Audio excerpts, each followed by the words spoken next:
Round 7 and 8 we're looking at Missano, and at the front row of the grid is two BMWs, Johnny Cecotto in the number 5 car and Emanuele Naspetti in the number 6 car, but in fact it's Cecotto who leads. Naspetti looks as though he's been squeezed down to 3rd position by one of the Audis. That looked like Rinaldo Capello going through into 2nd position. There's Naspetti down in 3rd, bit of battling alpha action going on behind them.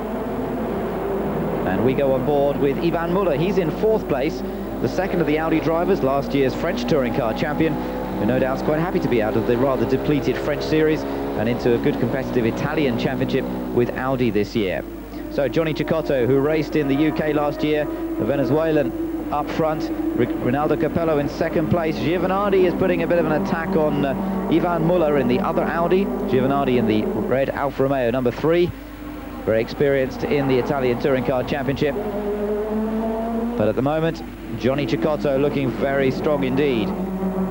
Ex-bike racer, and then quick single-seater driver as well. Meanwhile, problems for the Peugeot there.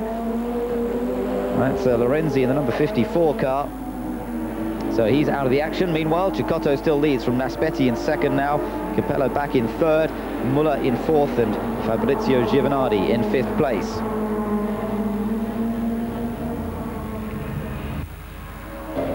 The Audis dominated the early part of the championship in Italy, but here now the BMW is very much more on the pace, and this Missano circuit suiting the rear-wheel drive BMWs as opposed to the 4-wheel drive Audis. The Alphas are struggling a little bit.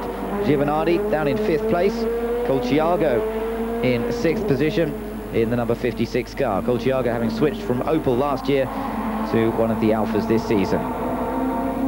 Well, into the back markers now for the leaders, but Johnny Cecotto able to maintain the pace ahead of teammate Emanuele Naspetti, and Naspetti holding team formation as Capello gets a little closer in the closing stages thanks to the back markers getting in the way, but no problems for Johnny Cecotto, who comes through to take the win.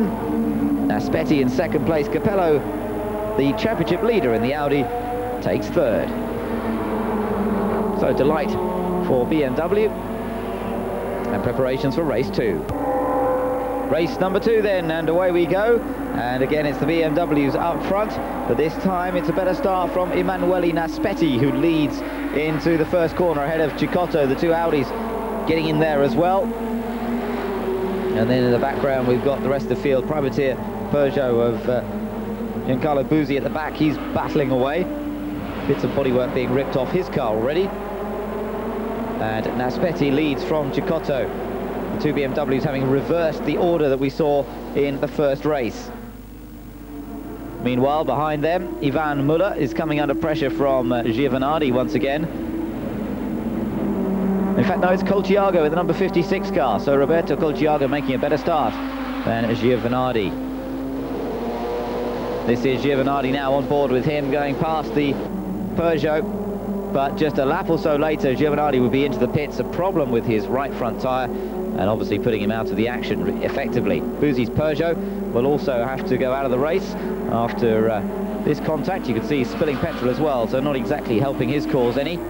And the two up front, still Naspetti and Cecotto. Then it's Ivan Muller who's got ahead of Rinaldo Capello, the Frenchman, ahead of the Italian.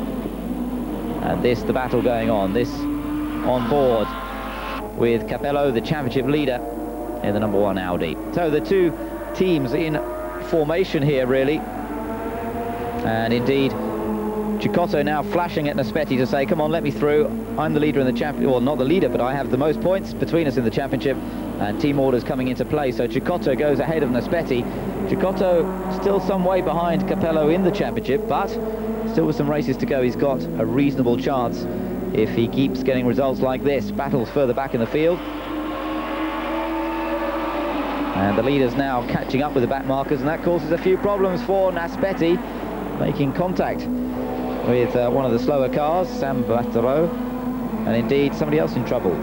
Falesi also pulling out.